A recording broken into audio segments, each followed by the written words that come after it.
Metro' news গুৱাহাটীলৈ আপোনাক স্বাগতম। মই মহেশ কলিতা আৰু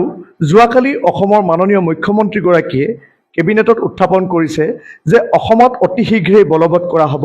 UCC। কিন্তু প্ৰকৃততে সৰ্বসাধাৰণ ৰাইজে UCCৰ বিষয়ে কিমান জানে? UCCনো প্ৰকৃততে কি হয়? UCC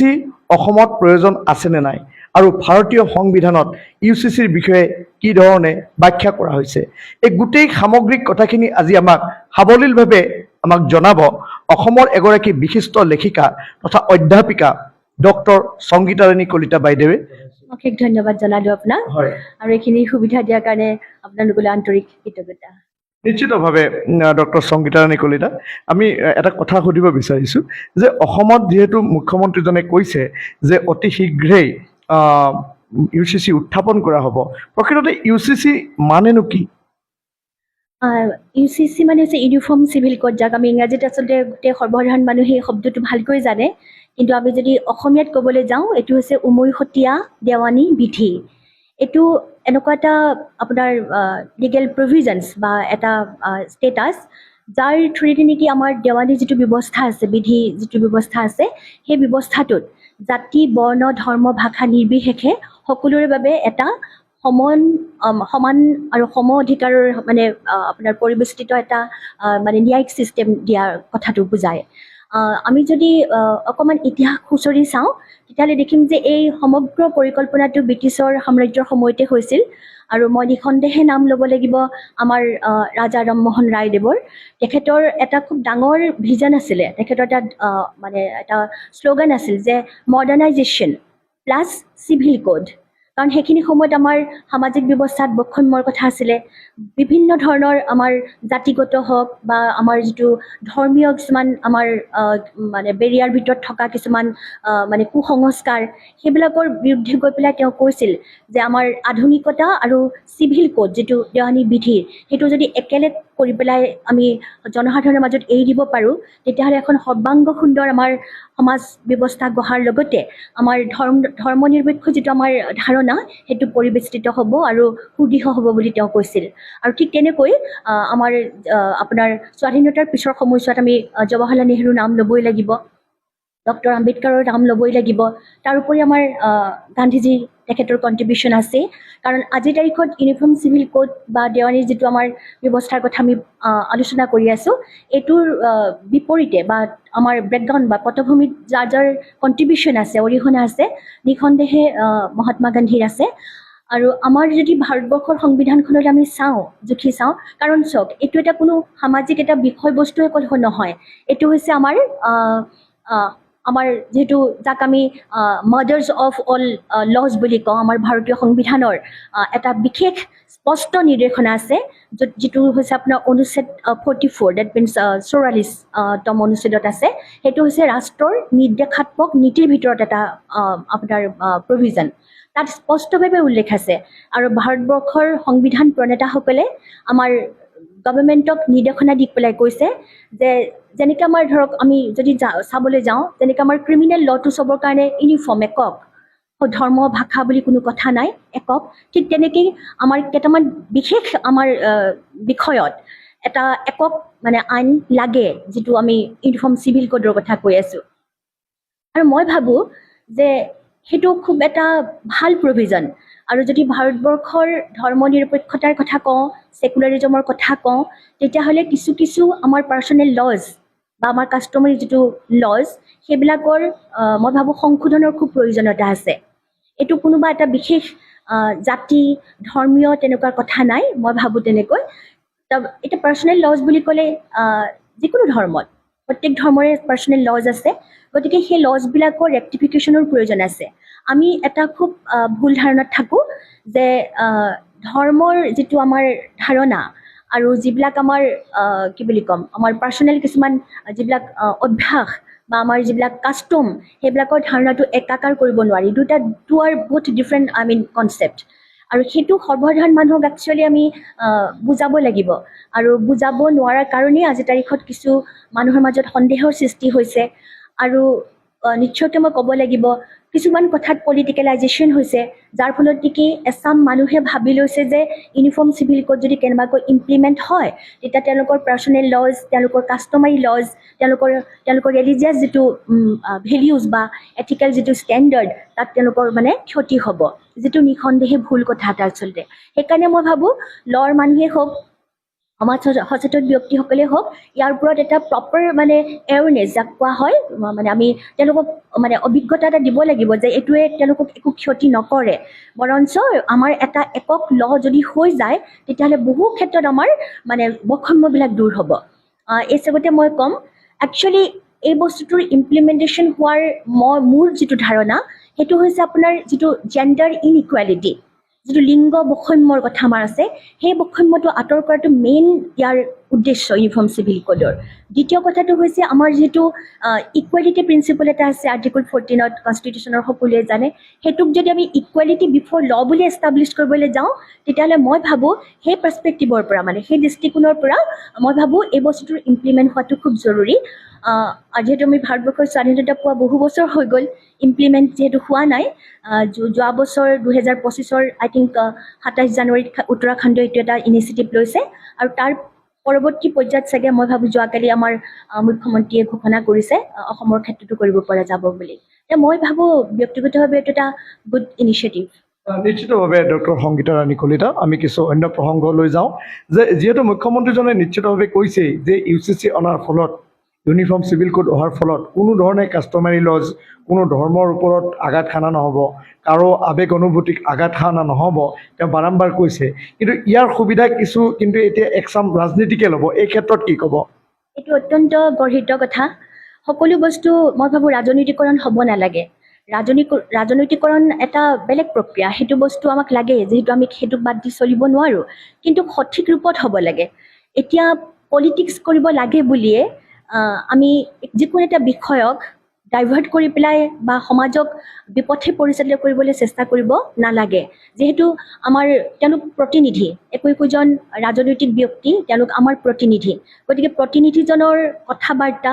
তেওঁলোকৰ মনৰ ধাৰণা, চিন্তাৰ চৰ্চা, মানসিকতাৰ ওপৰত আমাৰ বহুত বস্তু নিৰ্ভৰ কৰে। কাৰণ এছাম মানুহে তেওঁলোকক অন্ধভাৱে বুলি শব্দটো ব্যৱহাৰ কৰিম, যিহেতু ফ'ল' কৰে, তেওঁলোকে যি কয় মুখেৰে সেইটোকে তেওঁলোকে ভাবে সঁচা কথা। গতিকে মই ভাবোঁ এইটো ক্ষেত্ৰত অন্ততঃ ইউনিফৰ্ম চিভিল কোডটোৰ ক্ষেত্ৰত, অসমৰ প্ৰাসংগিকতাৰ ক্ষেত্ৰত মই কৈছোঁ,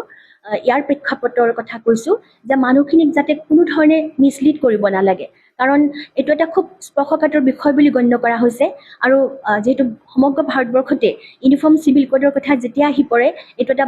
যিহেতু বাক বিতণ্ডাৰ কথা আহি পৰিছে। গতিকে যিখিনি মানুহে বুজি পোৱা নাই তেওঁলোকক বুজি পোৱাকৈ সহজভাৱে, সৰলভাৱে এই বস্তুটোনো কি, কিয়নো আমাক লাগে, তেওঁলোকক যদি সেইখিনি বুজাব পৰা যায়, বিশেষকৈ মই কৈছোঁ আপোনাক যে ৰাজনৈতিক নেতা হওক বা আমাৰ ধৰ্মীয় কিছুমান গুৰু আছে বা আমাৰ চিভিল ছ'চাইটিৰ কিছুমান এক্টিভিষ্ট আছে, তেওঁলোকৰ ওপৰত বহুতখিনি নিৰ্ভৰ কৰে। অবভিয়াছলি এইটোও ক'ম যে মিডিয়াৰো ইয়াত প্ৰাসংগিকতাত কোনো কাৰণতে নুই কৰিব নোৱাৰি। গতিকে সেই মানুহখিনিক এটা সঠিক ৰূপত নিবলৈ হ'লে তেওঁলোকক সঁচা কথা কৈ পেলাই, সঁচা যিটো মেইন যিটো উদ্দেশ্য, কিহৰ কাৰণে আমাক প্ৰয়োজনীয়তা আছে বুলি সেইটো জনোৱাটো খুব জৰুৰী। মই ভাবোঁ কোনো বস্তু সদায় বিকৃতকৰণ, ৰাজনীতিকৰণ, অপৰাধীকৰণ এইবিলাক বস্তু শোভা নাপায়, কাৰণ it's a question of our societal norm. নিশ্চিতভাৱে খুব সুন্দৰ কথা, আপুনি খুব সুন্দৰ আপুনি বিষয়বস্তু উত্থাপন কৰিছে যে আজিৰ তাৰিখত গোটেই ভাৰতবৰ্ষ বা অসমৰ ক্ষেত্ৰত এনেকুৱা ধৰণৰ আগত কিবা এনেকুৱা ধৰণৰ ঘটনা ঘটিছে নেকি যে UCCৰ ক্ষেত্ৰত? চাওক, এগৰাকী আইনৰ ছাত্ৰী হিচাপে হওক, মই সদায় বিশেষ ধৰণে মই কিছুমান জাজমেণ্টৰ ওপৰত চাওঁ। আমি যদি চাব যাওঁ, আপুনি ইউনিফৰ্ম চিভিল কোডটো কিয় লাগে আৰু নালাগে, দুটা যিহেতু পক্ষত আছে। মই ইম্পাৰ্চিয়েলিভাৱে যদি ক'ব খোজোঁ যে প্ৰয়োজনীয়তাটো কিয় আছে, প্ৰথম কথাটো হ'ল আমি যদি চাওঁ, যিহেতু চাওক আৰ্টিকল 44 যিটো কথা কৈ আছোঁ, ই স্পষ্টভাৱে কেইটামান বিষয়ৰ কথা কৈছে। যেনেকৈ ধৰক আপোনাৰ মেৰিজ, বিবাহ বিচ্ছেদৰ কথা কৈছে, ভৰণ পোষণ, মেইনটেনেঞ্চৰ কথা কৈছে, এডপশ্যন, আমি সন্তান তুলি লোৱাৰ কথা কৈছে। গতিকে এনেকুৱা কেইটামান পাৰ্টিকুলাৰ বিষয়তহে ইউনিফৰ্ম চিভিল কোডটোৰ কথা কোৱা হৈছে। এতিয়া তাৰ মাজতে যদি আমি মেইনটেনেঞ্চৰ কথা কওঁ, ভৰণ পোষণ, বিবাহ বিচ্ছেদ মহিলা, তেওঁ ভৰণ পোষণ স্বামীৰ পৰা পোৱাৰ ক্ষেত্ৰত যিটো মানে আমাৰ আগৰ এটা প্ৰভিজন আছিলে যিহেতু আৰ্টিকল 125 CRPC এতিয়া BNSSত আহিলে 144ত গতিকে সেই তাত কোৱা হৈছিলে অনাৰেবল সুপ্ৰিম কোৰ্টে আপোনাৰ সেই পাৰ্টিকুলাৰ কেছটো চাহবানু কেছটোত কোৱা হৈছিলে যে ইদ্যাত পিৰিয়ড শেষ হোৱাৰ পিছতো এগৰাকী মহিলাই ভৰণ পোষণৰ ক্ষেত্ৰত হাজবেণ্ডজনৰ পৰা কিমানখিনি মানে মেইনটেনেঞ্চ পাব পাৰে বা ল'ব পাৰে নে নোৱাৰে এতিয়া কেপেবল হয় নে নহয় তো অনাৰেবল সুপ্ৰিম কোৰ্টে কৈছে ইয়াত it's not a question of religious identity it's a question of what to say maintenance only irrespective of any sort of barrier or reservation religious barrier তেতিয়া কোৱা হৈছে যে যিটো আমাৰ প্ৰভিজনে at that point of time prevalent কৰিছিলে section 125 CRPC এইটো প্ৰিভিলেণ্ট হয় অকল হিন্দু ডিভোৰ্ছড উমেন বা অন্য ডিভোৰ্ছ উমেন বুলি নহয় equivalently to the Islam women also' divorced women এতিয়া সেই বস্তুটো ক'লোঁ সেই যে পাৰ্টিকুলাৰ আমাৰ পাৰ্চনেল ল'ত কিছুমান বস্তু আছে যিটো বস্তু আমাৰ এই জেনেৰেল ল'টোৰ লগত ধৰক ক্লাছ হৈ গ'ল গতিকে এতিয়া আমি চাব লাগিব যে পাৰ্চনেল ল'টোৱে সেই মহিলাগৰাকীক কিমানখিনি ছিকিউৰ কৰিছে তেওঁৰ ক্ষেত্ৰত আৰু এই যিটো জেনেৰেল ল' আছিলে সি কিমান ছিকিউৰ কৰিছে তো একদম আমি যদি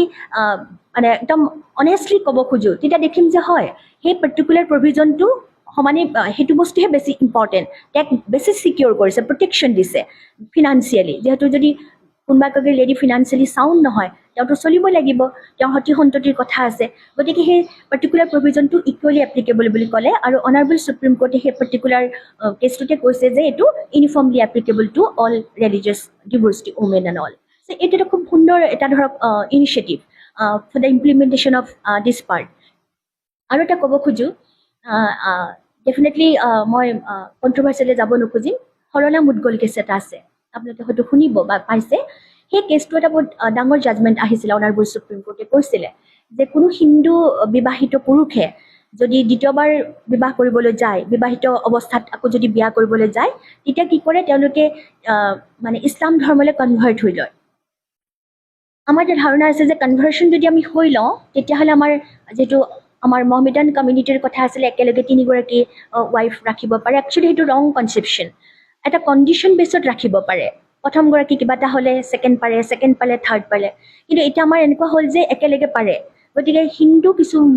বিবাহিত পুৰুষে ডিভোৰ্চ নিদিয়াকৈ আকৌ এগৰাকী মহিলাৰ লগত বিবাহ কৰিবলৈ যোৱাৰ আগতে তেওঁলোকে কনভাৰ্ট হৈ লয় তাত কোনো ৰেছপেক্টৰ কথা নাথাকে মাত্ৰ তেওঁলোকে ভাবি লয় যে আমি এইটো কৰিলে আইনগতভাৱে কি হৈ যাম ছিকিউৰ হৈ যাম প্ৰটেকশ্যন পাম বিকজ সেইটো এটা মানে ৰুল চলিছিলে আৰু সৰলা মুদগল কেছত আমাৰ মহামান্য আদালতে ক'লে যে এনেকুৱা ধৰণৰ ছিষ্টেম আমি কোনো কাৰণতে মানে মানি ল'ব নোখোজোঁ গতিকে বাইগেমিৰ কনচেপ্ট যিবোৰ আছে ইকুইভেলেণ্টলি এপ্লিকেবল টু এভৰি ওৱান হ'ব লাগে আৰু এইটো কোনো কাৰণতে একচেপ্টেবল নহয় আৰু সামাজিক যিটো আমাৰ নীতি নিৰ্দেশনা যিটো নৰ্ম আছে আমাৰ বিলিফ ছিষ্টেম আছে সেইটোত যাতে এইবিলাক বস্তুৱে আঘাত সানিব নোৱাৰে গতিকে সেই ক্ষেত্ৰত এটা সুন্দৰ জাজমেণ্ট দিয়া হৈছে গতিকে চাওক এতিয়া যদি আমি মেইনটেনেঞ্চৰ কথাটো ক'লোঁ তেনেকৈ ধৰক আপোনাৰ মেৰিজৰ কথাটো ক'লোঁ ছেকেণ্ড মেৰিজ স্পাউচ থকাৰ অৱস্থাটো তেনেকৈ এডপশ্যনৰ কথা আহিব পাৰে আৰু বিভিন্ন ফেক্টৰ আছে ধৰক সেইখিনি প্ৰসংগত যদি ইউনিফৰ্ম চিভিল কোড হৈ যায় এটা ইৰেছপেক্টিভ অফ ৰিলিজিয়াছ হোৱাট হৈছে আইডেণ্টিটি এণ্ড অল তেতিয়া মই ভাবোঁ তেতিয়া কোনো ধৰণৰ খাম খেলিব নাথাকেগৈ সকলোৱে সমানভাৱে আইনৰ তলত নিশ্চিতভাৱে প্ৰটেকশ্যনৰ সৈতে থাকিব পাৰিব মোৰ এইটো অনুভৱ এয়া আছিলে ডক্টৰ সংগীতা ৰাণী কলিতা তেখেত একেদৰে এগৰাকী বিশিষ্ট লেখিকা তথা অধ্যাপিকা তেওঁ বহু বছৰ ধৰি আইনৰ ছাত্ৰ ছাত্ৰীসকলক তেখেতে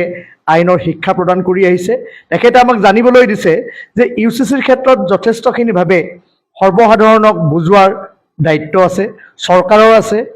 ৰাজনৈতিক নেতাসকলৰ আছে সংবাদ মাধ্যমৰ আছে আৰু সকলোৱে UCCক আদৰি লোৱাৰ বাবে প্ৰয়োজনীয়তা আছে আমিও বিচাৰিম আহি থকা দিনত চৰকাৰখনে এই ক্ষেত্ৰত সবল ভূমিকা গ্ৰহণ কৰক আপোনালোকে চাই থাকক মেট্ৰ' নিউজ গুৱাহাটী মই মহেশ কলিতাই ইমানতে আপোনালোকৰ পৰা বিদায় লৈছোঁ